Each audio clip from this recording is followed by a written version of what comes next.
Okay, so you styled your bob haircut and you absolutely love it. It's perfect. But then you go to bed, you wake up, and it looks like this. Or worse yet, this.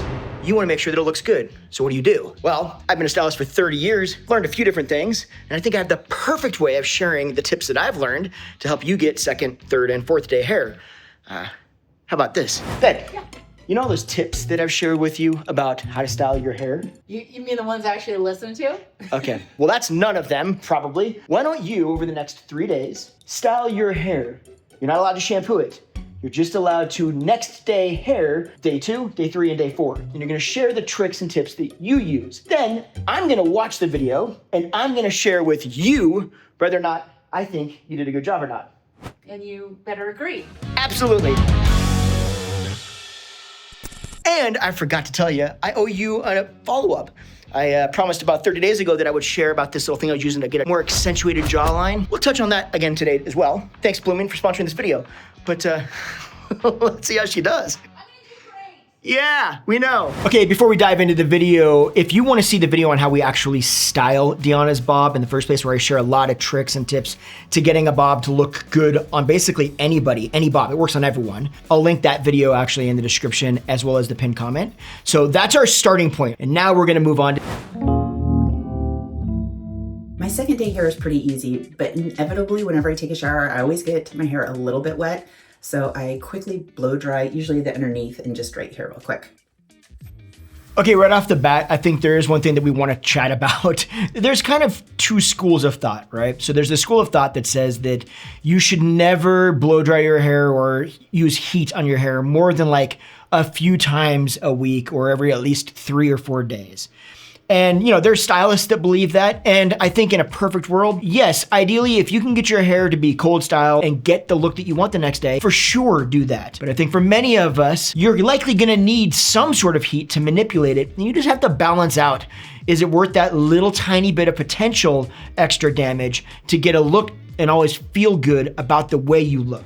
This is really great, especially for those touch-up days when you're not wanting to fully blow dry your hair, you're not wanting to put a ton of heat on it. Works really well. She is right. We've been using the Lifen for a long time. So if you are somebody that is really concerned about using heat, that might be a good option for you. Next, I just brush it out. Oh, okay. You got don't do what you just did. Babe, seriously? Oh, wow. Okay, when you're combing out tangles, start from the bottom and work up. Don't start at the scalp and barrel your hand down. That's the fastest way to just tear your hair out. And if it's a really, really, really bad tangle, using a tiny bit of oil just on your fingertips and kind of working through it with your hands before you take a brush would be a good option. So that's when I pull out my flat iron / curling iron that I use no matter how I'm styling my hair. And we'll just go over the pieces needed really quickly to kind of straighten them out. Now I'm curious to see if she uses this right. Come on, babe. Let's see. Oh. Okay, she did okay. I do want you to notice one thing though. When she's going through it, she's keeping her wrist locked and pretty straight, but there's a little bit of bend. You can see right here, she moves it a little bit, and that's why she's getting that much bend at the very, very ends. Otherwise, you would just really lock your wrist and almost push out from your head versus down, even in a C shape. And realistically, just because of the way bobs especially hang, you're still gonna have it lay under a little bit. If my hair's feeling a little bit flat on the top, take my favorite thickening volumizer. This stuff is great, by the way. This stuff is fantastic. Spray the roots. Yeah. She does a great job of flipping her hair over, and this is exactly what I tell you to do. Then if you have any unruly hairs or those little flyaways, for me it's breakage, I actually have a spray wax that I just spray a little bit on the top, and then I just smooth it. If I'm having a huge hair problem, then I bring in the big guns. Hairspray.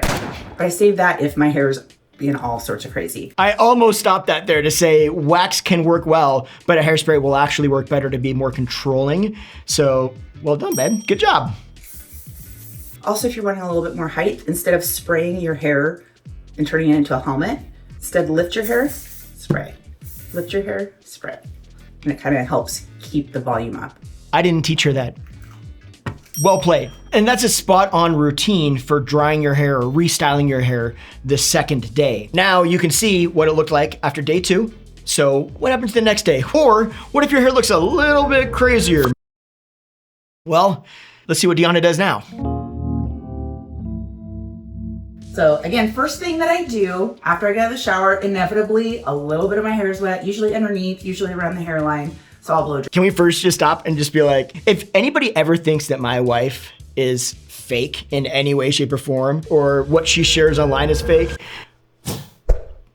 are you moving along? Okay, since I'm home and Justin might walk in as I'm brushing my hair, I need to make sure that I brush it correctly to prove that I do listen to him sometimes. I love the fact that she's trying to do it correctly. However, she started with going up at the scalp right out of the gate and then worked from the bottom up. On day 3, sometimes my hair can start feeling a little bit greasy, just kind of on the root.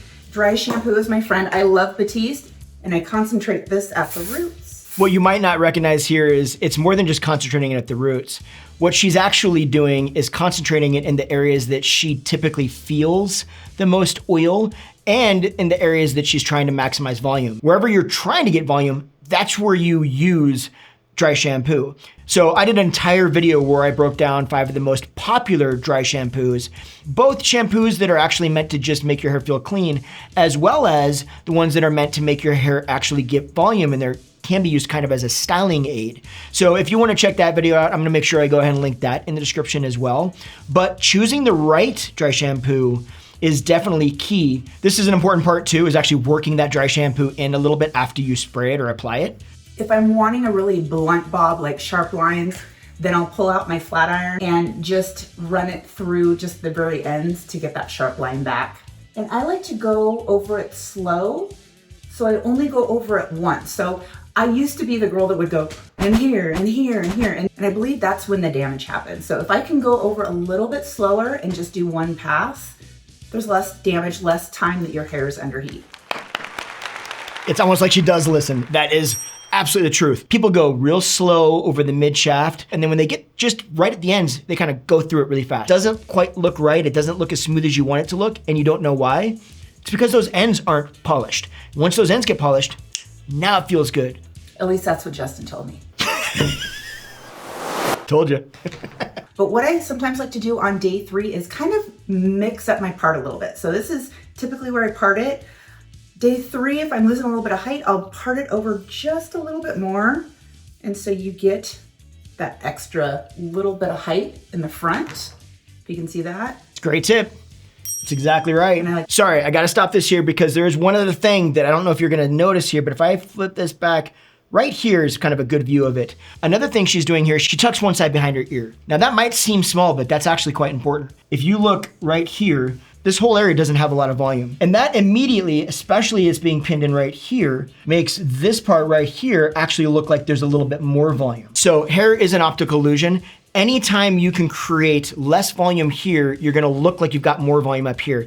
And that's what we're doing. We're comparing volume. Also actually accentuates more of your cheekbone structure as well as your jawbone structure because it's lifting the eye because of the volume is up here. Speaking of accentuating jawbone structure, I promised you a follow-up because I started using the Blumene Face Pro to actually accentuate my jawbone structure a little bit more. It does a lot more than that, but that's why I wanted to use it. It's pretty easy to use. I stuck to the same facial routine that I've been using for a while now, which is a little bit of this oil and then a little bit of moisturizer. And then right after I got the moisturizer on, I would use the Face Pro. You wanna make sure that you're holding the actual, have a thumb resting on the button side as well so that it actually vibrates as well. Kind of feels nice, but that'll actually create a loop which makes it actually vibrate while you're using it on your skin. So I turn it on the green light setting, which helps to drain the lymph nodes as well as like accentuate the jawbone structure a little bit. And I would just move it in an upward motion like this. Did that for 3 minutes, Monday through Friday, sometimes on Saturday, sometimes on Sunday, but we won't talk about that.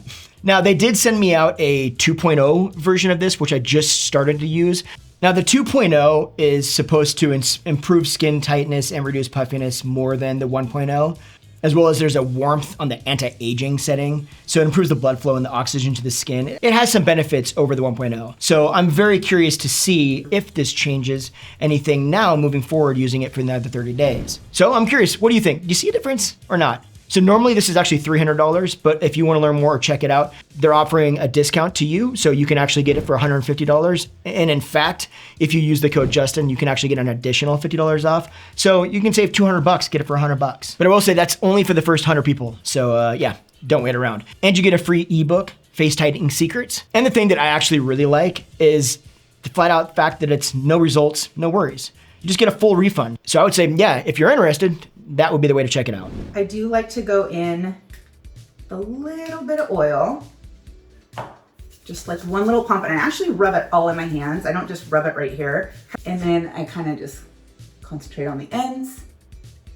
One tip to this that she's kind of doing, but you could be even a little bit more thoughtful on this. If you're gonna add oil to your hair, that's great. When you work it through your hands like this, and so it's just basically on your palms, okay, because that's where your larger surface area of your hands is. What you don't do is put your hands flat and then work it through, because then you're getting all of that product that was on here up in your roots and on your like mid shaft more than you need to.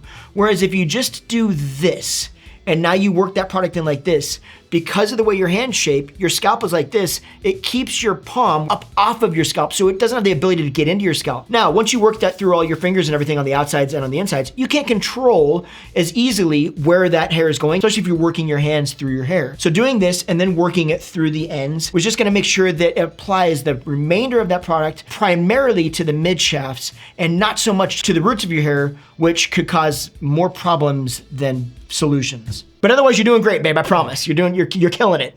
Okay, and now you can see the before, day 1, and now we're on day 3. And as you can see, there's not a huge difference here. She's still getting a very similar look, but maybe you're like Dionna and you just want to change things up a little bit. Today I'm gonna mix things up, and I've decided to put some wave in my hair. Okay, this is really smart to do, and let me explain why. The minute you add wave to it, 1, we're creating more volume in the hair again, simply because we're adding wave that compounds on itself, and that hair that's compounding on itself is creating inevitably more volume. But 2, because of wave is not bored straight, it has a tendency to look a little bit denser. But I want to know what she does. How does she create this? I'm gonna take my flat iron / curling iron and create some bend in my hair. So what I typically do is I take from the temples, or as Justin calls the recession line, and I just draw a line across. And I will pin this part up. She's doing a good job. She gets the other stuff out of the way so that she can manage to work on what she needs to work on. Just flat iron the ends just a little bit to smooth them out. The way she's doing this is great because then it's less time that you're actually dealing with trying to curl your hair. Like if your hair already looks good at the ends, then you don't need to do this part, right? You skip this step, and that means that this whole part is not even part of the process. Now you can just deal with the stuff that she's got on top of her head that she's got pinned up. So normally I would just add some curl. I wouldn't add any product in it, but Justin told me to use this dry texture volumizing spray on each section I curl. So I'm gonna try it out and I'm gonna see what I think. I gotta be honest, I kind of intervened on this one little aspect in this particular part of the video because I wanna see if she'll do it the way I would tell her to do it. And if she does do this, if it actually turns out in a way that she likes it. Section about this big. That's about the right size. So kind of a generous section. So the curlier you want it, the smaller the section. The less curly you want it, the bigger the section. Ah, she has listened to me. You're gonna spray. All right, just a couple sprays. Brush it through. Perfect, comb it through. This is exactly what I would tell you to do. And then I just give it about a 360 turn and I pull it out. There you go. Okay, so that's what I was talking about. And here's why I think this is important. We've been doing a lot of it, especially if you've been actually flat ironing your hair each day through this process. You've manipulated your hair a lot to go straight. Now, many times what can happen is once you've done that, it can be a little bit more resistant and harder to get it to hold the wave. So sometimes we need something to give your hair a little bit more grip. And so what I found in the salon is a lot of times I could use different hairsprays or different products, and I could actually spray each section down, then flat iron it, and actually is much better at holding curl. But also it gives it a little bit of bounce. This is obviously very dependent on what product you use. I still wanted to make sure that you're aware of this little trick that has saved my butt in the salon more than once. With this front piece, I don't like a lot of curl in the front, so I actually bring it back a little bit and then I curl it back. That's a good trick too. So what she's doing is she's over directing it. That's what we call in the salon. She's over directing it back. That means that it's pulling some of that back so that root isn't getting quite as much curl. It's starting the curl farther down that hair strand so that it's a little bit less overall curl, a little bit more wave. Make sure to curl it backwards, and I don't spend a lot of time on the front piece. I just actually want a little bit of bend towards the end, so it'll kind of, you know that Farrah Fawcett where it's just whoosh, whoosh. That's kind of what I'm looking for. Not a lot of curl in the front. something important to point out is that the reason that this curl in the front is actually important is when you don't curl the underneath, especially or in the nape, and you have a bunch of curl on top, having that front piece or those front pieces a little bit less curly actually makes it make more sense. It allows it to blend those side underneath parts that are a little bit straighter, and it brings it all together. Okay, now here's what I do next. I let my hair sit so it can cool down. And so while it's cooling down, I actually do my makeup. The reason I let my hair cool is because I feel that it holds the curl much, much longer. And that is a very, very important tip. Letting your hair set and not messing with it while it's actually kind of setting, if that makes sense, allows the product to really settle in. It allows the heat or the hair to cool down if you just ran it through an iron, right? All of those things allow that curl, the wave in her situation, to really, really lock itself in as good as it can. Then when you go through and do what she's about to do, it's gonna last a lot longer than if you did that right after you got done with that last piece. I like big hair, and I cannot lie. And I go in with the texturizing spray, the volumizing spray, and I'll just get up in the root area underneath. There we go. That's not far from how she wears it. Then you just play around with it. Just play around with my hair. See how it just starts to fall into shape? It gets better as she plays with it more. I usually like to tuck this side. Yep. And I'm good to go. Yeah, it looks really solid. Okay, and now you can see the before day 1 style and this, day 4. And you can see that they are totally different styles, but they both look fantastic, and she didn't have to go through the whole shampoo, condition, blow dry process like you would if you completely redid your hair. So I hope that helped. I think Dionna did a really good job. Good job, babe, well done. Oh, and before we take off, I do again want to say a big thank you to Blumene for sponsoring this video. And if you do want to learn more about the Face Pro 2.0, there is a link in the description. And the first 100 people that use it can save $150 off. And actually, if you use the code Justin, you can save an additional $50 plus get the free ebook. So definitely, if you're interested, check that out. And don't forget, no results, no worries, you can get a full refund. And if you liked this video, then you're gonna love this video, and we will see you over there.